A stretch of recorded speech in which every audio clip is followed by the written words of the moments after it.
Groundwater Week this year is going to be a panel discussion led by Fred Rothage, and there'll be four of us on it from different areas of the country, from different perspectives, drilling companies, myself from a hydrogeology consultant. I know Kevin McGillicuddy will be included from a well screening and casing provider. So we have different perspectives, but the thing that is consistent across the groundwater industry is you may or may not be heavily reliant on equipment. It's a matter of magnitude. You're either very reliant or somewhat reliant on equipment, but you're always very reliant on personnel and staff. That is just what we do. You know, we don't have an electronic widget that goes out by itself and makes things okay. We're not the Waymo of groundwater. We are with people. So that means that as there is attrition, people retire, people move on to other opportunities, you know, people move around the country. We do have to staff up. And maybe we're growing. We have to staff up for that. So this is a reality that is unavoidable. So to do that, what's the best way to do that? First of all, recognize the critical nature of our personnel. You know, we have people, I know in my firm, and I can only really speak to that, but I think it represents a lot of folks, is when we have folks, we bring them in, they got a nice bachelor's, master's degree, perhaps in geology or hydrology or environmental science. That's great. That's the starting point, though. Boy, they have to learn everything we do. So we have training videos internally. We send them out with more experienced staff, every task.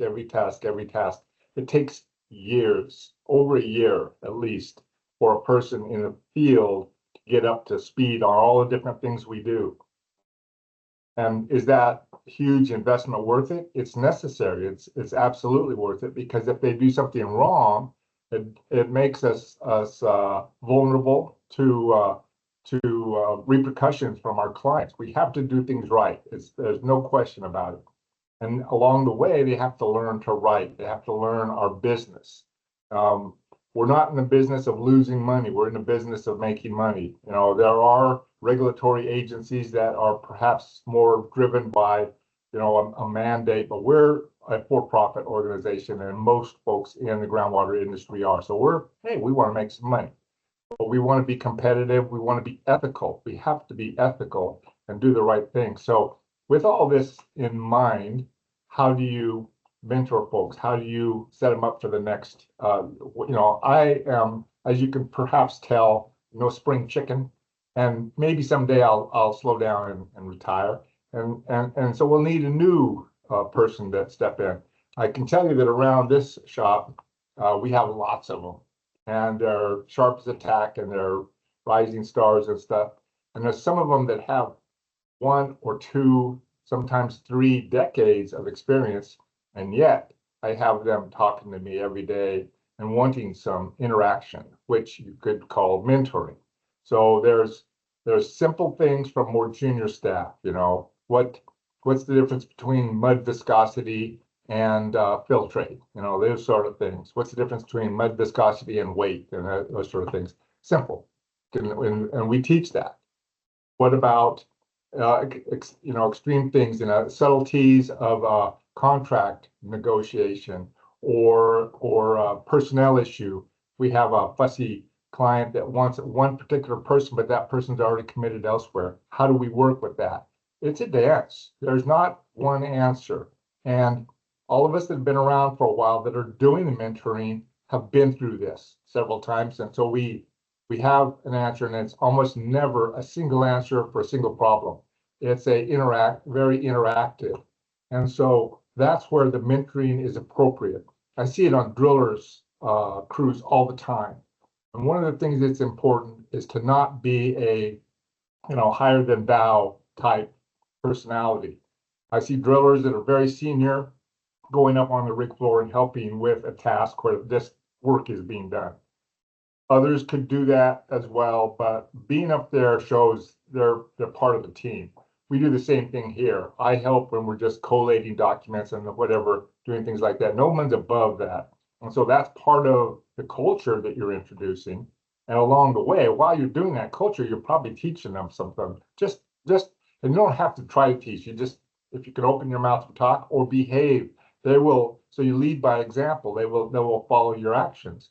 This is all automatic. I don't even think about mentoring because it just happens all the time with not only me, but anybody that's in my shoes. So that's the mentoring part. The finding your replacement, mentoring is what feeds into that. Finding your replacement is easy to say, hard to do. If I could say, oh, look at Joe over there, he'll be the next Marvin, no problem. Then Joe moves on to another firm, or Joe turns out it's not as qualified as we thought, or Sam over here becomes better than Joe. Don't know. But so I look for everybody. We had a interest in our shop of finding your replacement some years ago. Those replacements have all been fallen into place, but it wasn't as easy as, oh, I'll get this guy, you get that guy.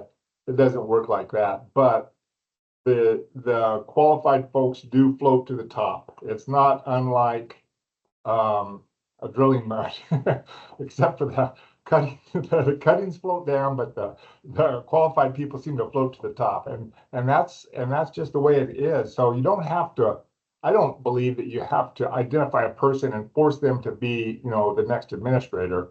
And some folks, very qualified, don't want that. So you gotta respect their goal too. So there's all these different things, but at this panel discussion coming up, we're going to talk about this in depth and with all these different, um, perspectives and with a lot of audience interaction. I think it's going to be a great panel discussion. So I hope folks attend it. It's going to be great, and I'm looking forward to it.